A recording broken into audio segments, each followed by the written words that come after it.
بسم الله. السلام عليكم تلميذات والتلاميذ والمشاهدون الكرام.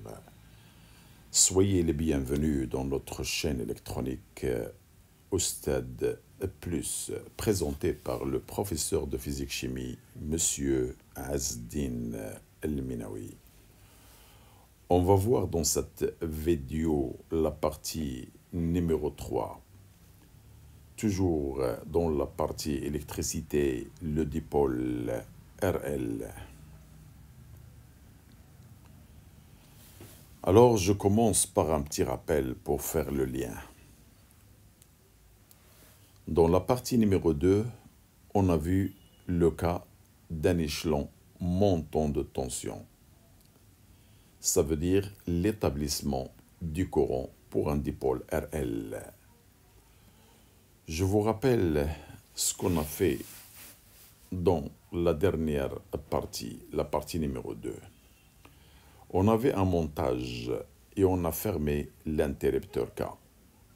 On vous a montré que le générateur, il délivre un courant. Le courant, il circule. Lorsqu'il arrive à ce nœud A, normalement, il doit se diviser en deux courants. Or, ici, il y a une diode, il y a un obstacle, donc le courant ne passe pas. Ça veut dire que le courant, il circule seulement dans cette partie. Et c'était le cas d'un échelon montant parce qu'il y avait présence d'un générateur avec le dipôle LR ou bien RL. Alors, dans ce cas-là, qui était le cas de l'établissement de courant, on a vu cette courbe de l'intensité du courant en fonction du temps. C'est une fonction croissante. Je reprends la couleur pour vous montrer clairement. Voilà. Donc le courant, il passe de 0 et il atteint une valeur maximale. Ce courant maximal dans le régime 2 qu'on appelait le régime permanent, le courant c'était IP. Avec IP, on a montré que c'est E sur RE. Bien, ça c'est un rappel. Avec une tangente à l'instant 0, la voilà.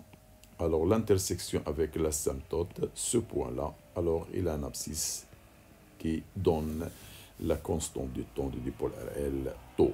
Bien, ça c'est pour un rappel. Maintenant, je passe au deuxième cas. Le cas d'un échelon descendant de tension. Ça veut dire il y avait un générateur, on va le supprimer. Voilà, donc ce cas-là, on peut l'appeler la rupture du courant ou l'interruption du courant, c'est la même chose. Alors, je vais vous donner le schéma du circuit. Alors, je vous rappelle, dans le montage qu'on vient de voir, alors maintenant, je vais ouvrir l'interrupteur. Je reprends le schéma pour montrer ce qui se passe là. Alors, si l'interrupteur est ouvert, ça veut dire que le générateur il est supprimé. Alors, la bobine qui est chargée, je change de couleur, la bobine qui est chargée par le courant du générateur, il va délivrer un courant. Il ne peut pas passer dans ce sens parce que c'est ouvert. Alors, le courant, il va circuler dans l'autre sens. Il va passer par le sens passant du diode et on va voir ce circuit-là que je vais vous représenter. Le voilà. Donc, voilà le schéma du montage. Alors, une bobine avec un conducteur ohmique, c'est un dipôle RL, avec une diode. Je vous rappelle, cette diode, c'est une diode idéale. Qu'est-ce qu'on veut dire par idéal? C'est-à-dire la tension entre ces bornes, il est à peu près égal à 0. Donc, on peut le considérer comme un fil pour ne pas être dérangé par les tensions. Alors, comme question qu'on va vous demander, alors regardez, le courant qui va être délivré maintenant par la bobine qui était chargée, il va continuer son sens, il passe par là et il reprend. Alors, on vous demande de représenter les tensions aux bornes des dipôles R et L. Alors, puisque ce sont des récepteurs, le courant vers le bas, donc la tension aux bornes de la bobine vers le haut. La même chose pour le conducteur ohmique UR'. Voilà, G de tension sans présence de générateur. Alors, comme question qu'on va vous poser aussi dans la suite des exercices. Voilà, on va vous demander d'établir l'équation différentielle. L'équation différentielle et on va vous préciser le variable, c'est l'intensité du courant. Alors, comme d'habitude, on commence par la loi d'additivité et des tensions. Alors, puisqu'il n'y a pas de générateur, alors regardez la somme des tensions que j'ai dans le circuit. Alors, lesquelles UR' plus UL, la somme est égale à quoi? 0. Ah, lorsqu'il y avait un générateur, la somme est égale à E. C'est le cas précédent. Alors maintenant, la somme est égale à 0 parce qu'il n'y a pas de générateur. Avec, je vous rappelle, c'est quoi UR', la loi d'Ohm? C'est R'I. Et c'est quoi UL? C'est la tension bord d'une bobine, c'est RI plus L DI sur DT. Voilà. Je remplace. Donc, qu'est-ce qu'on va remplacer? Alors, le UR', c'est quoi? C'est R'I. Et le UL, c'est quoi? C'est RI plus LDI sur DT. La somme est égale à 0. Oh, regardez là. J'ai le courant I là et là. Je vais factoriser. J'obtiens R' plus petit r multiplié par I plus LDI sur DT est égal à 0. Bien. Maintenant, je vais essayer de poser cette somme, on pose R' plus R égale à RE, la résistance équivalente. Alors, que devient cette équation? Alors, RE multiplié par I plus LDI sur DT est égal à 0. Eh bien, voilà l'équation différentielle demandée. Regardez le variable I et sa dérivée. Donc, le variable, c'est I. On peut écrire cette équation autrement. Alors, je peux diviser, par exemple, par L, toute l'équation. Alors, par L, là et là aussi. Alors, que va-t-il devenir, cette équation? Alors, il va devenir, regardez, le DI sur DT, la voilà, c'est-à-dire je simplifie le L avec L, et j'ajoute RE sur L multiplié par I est égal à 0. Voilà, c'est une autre écriture de l'équation différentielle. Donc, ce sont des notions mathématiques. Alors, comme troisième question qu'on va vous poser, alors, vérifiez que la solution de l'équation différentielle s'écrit de cette manière. I de t égale a multiplié par exponentielle moins t sur τ. En déterminant les expressions des constantes a et τ en fonction des paramètres du circuit. Et les paramètres du circuit sont E, R, R' et le coefficient d'inductance de la bobine. Alors, je vous rappelle, l'équation déjà trouvée, c'est RE I plus LDI sur DT. Alors, pour vérifier la solution, on doit remplacer le I là et aussi par sa dérivée. Donc, on est obligé de chercher sa dérivée. Alors, regardez le I. Le I, c'est A exponentielle moins T sur τ. Donc, c'est quoi sa dérivée? Je dois faire la dérivée de cette expression. Oh, je vous rappelle les propriétés mathématiques qu'on a déjà vues. La dérivée par rapport au temps d'une constante A, elle est toujours égale à 0. Et l'exponentielle de 0, c'est toujours égal à 1. L'exponentielle de moins l'infini, c'est 0. Oh, maintenant, regardez, la dérivée par rapport au temps de l'exponentielle moins t sur τ, c'est toujours le coefficient moins 1 sur τ en bas, voilà, multiplié par l'exponentielle de moins sur τ. Et si j'avais un coefficient là, c'est-à-dire a exponentielle, je vais faire sortir le a, il me reste dérivée de l'exponentielle comme celle-là, et je replace par cette expression.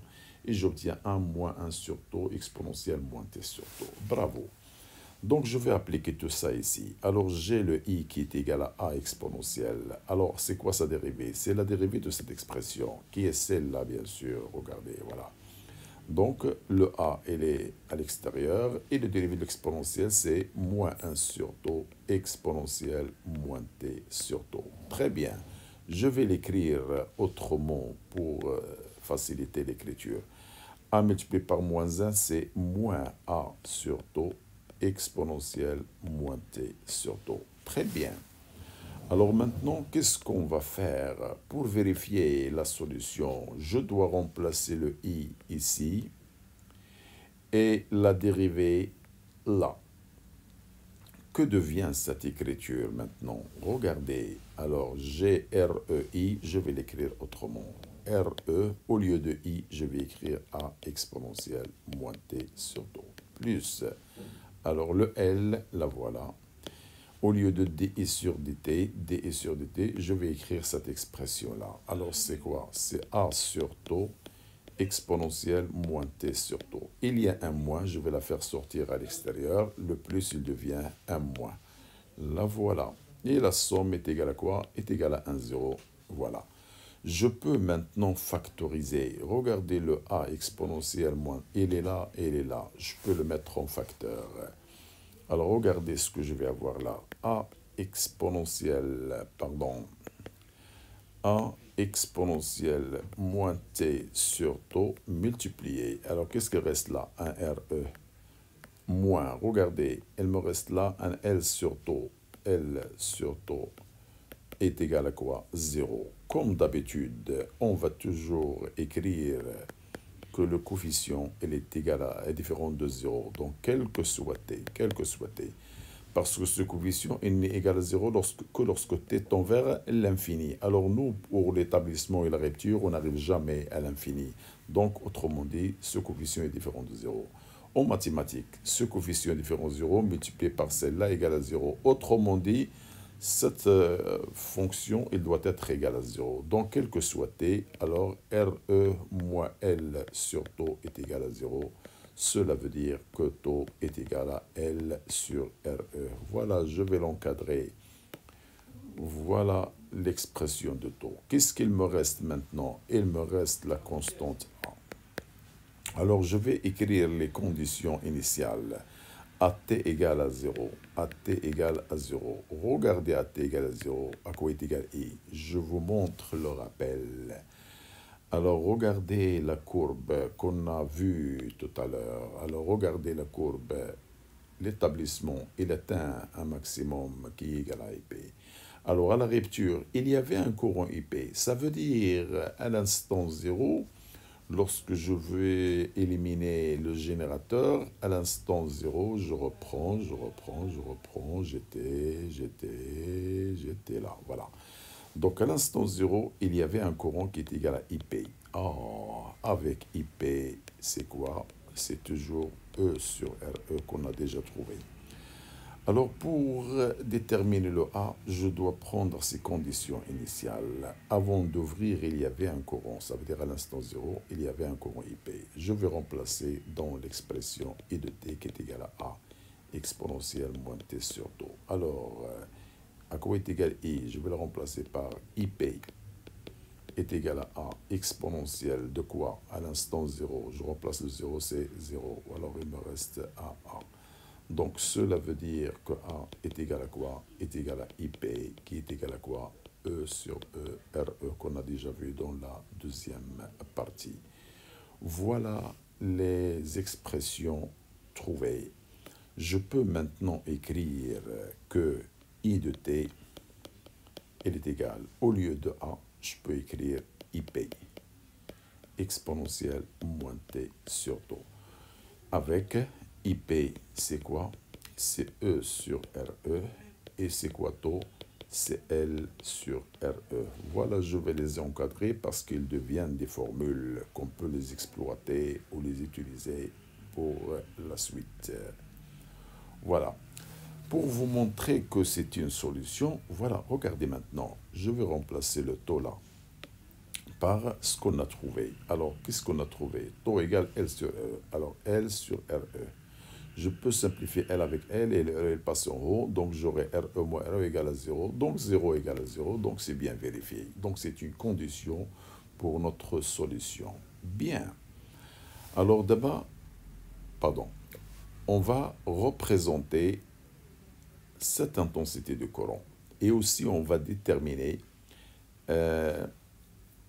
on va vous montrer comment on peut déterminer la constante du temps tau avec plusieurs méthodes de notre dipôle RL. Je commence par la représentation.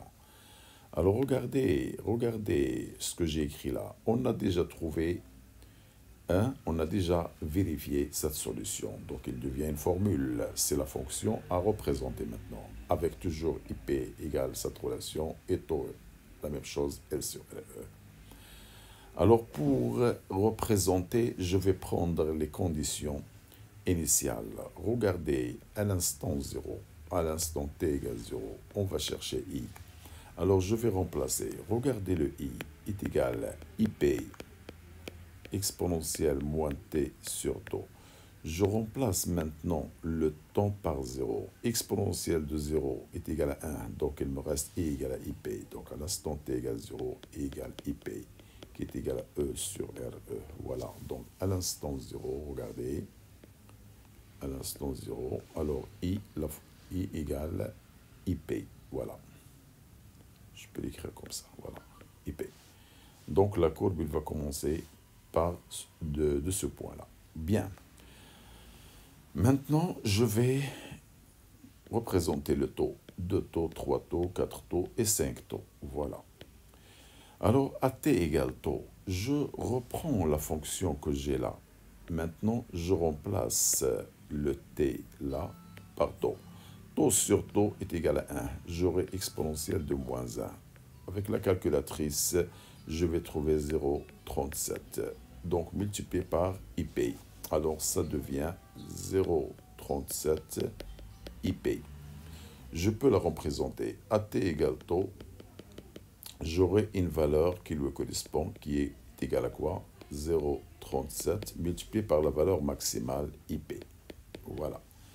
Donc, le correspondant, c'est ce point-là.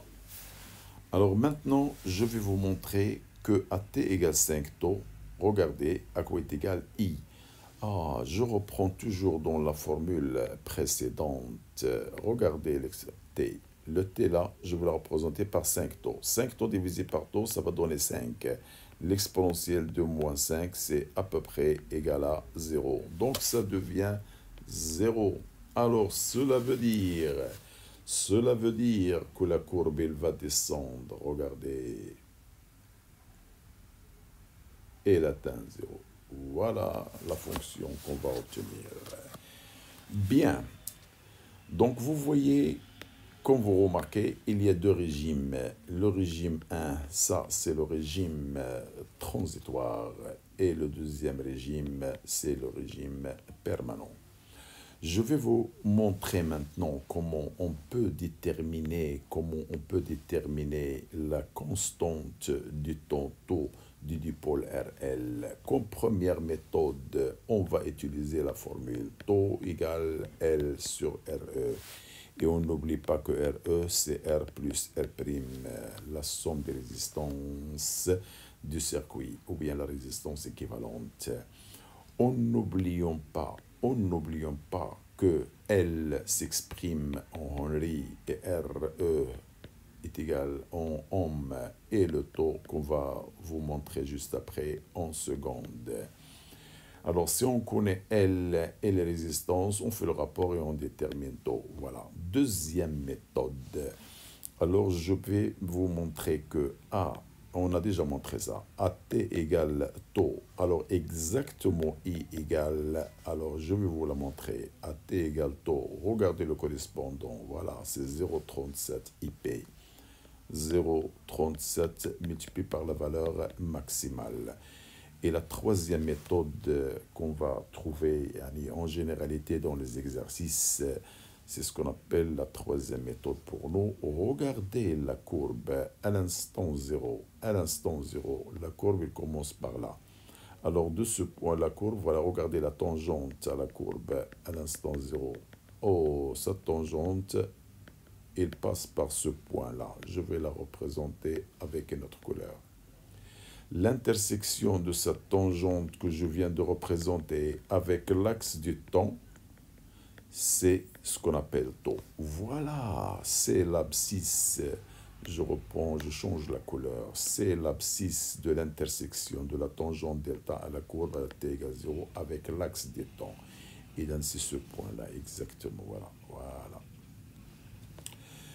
Il me reste maintenant à montrer que tau a la dimension du temps. Alors je commence comme ce qu'on a fait dans le dipôle RC. Alors c'est quoi tau? C'est L sur RE. Cela veut dire que la dimension de tau, c'est la dimension de L sur la dimension d'une résistance en général. Alors voilà, je vais chercher maintenant le R et le taux. Alors je commence par les formules qu'on a déjà vues. C'est quoi UR? C'est RI. Donc je peux déterminer R. C'est quoi? C'est UR divisé par I. Cela veut dire que la dimension de R, c'est la dimension d'une tension sur la dimension d'un courant. Et UL, c'est quoi? C'est L dI sur dt. Cela veut dire que L, à quoi est égal? Je passe dt de l'autre côté. C'est UL dt divisé par dI. Je reprends, divisé par dI. Et cela veut dire quoi? Veut dire que je change de couleur, voilà. La dimension de L, c'est la dimension de U multipliée par la dimension de T divisé par la dimension de I. Voilà, je peux maintenant renommer ou numéroter. Cette expression, c'est 1. Et ce qu'on a trouvé là, c'est 2. Et pour L, c'est 3. Bien, je remplace le 2 et le 3 dans 1. Alors, on remplace le 2 et le 3 dans 1. Qu'est-ce qu'on va trouver? Regardez le taux. Il va devenir, regardez, L. Alors, le L, c'est bien celle-là. Donc, c'est U multiplié par T divisé par I. Alors, regardez, divisé par R, cela veut dire divisé par U sur I. Je multiplie par l'inverse. I sur U, voilà. Et comme ça, je peux utiliser les simplifications. Regardez le I avec le I et le U avec le U. Et cela veut dire que tau est égal à T. Oh, qu'est-ce que ça veut dire? Ça veut dire que tau est à la dimension d'un temps. Bien, on est arrivé à la fin du résumé du cours du dipôle RL. Pour mieux comprendre, vous allez voir les exercices qu'on va vous proposer avec solution. N'oubliez pas de nous encourager en s'abonnant, en faisant j'aime, like, tout ce que vous voulez et partagez avec vos amis. Merci, au revoir et la liqa.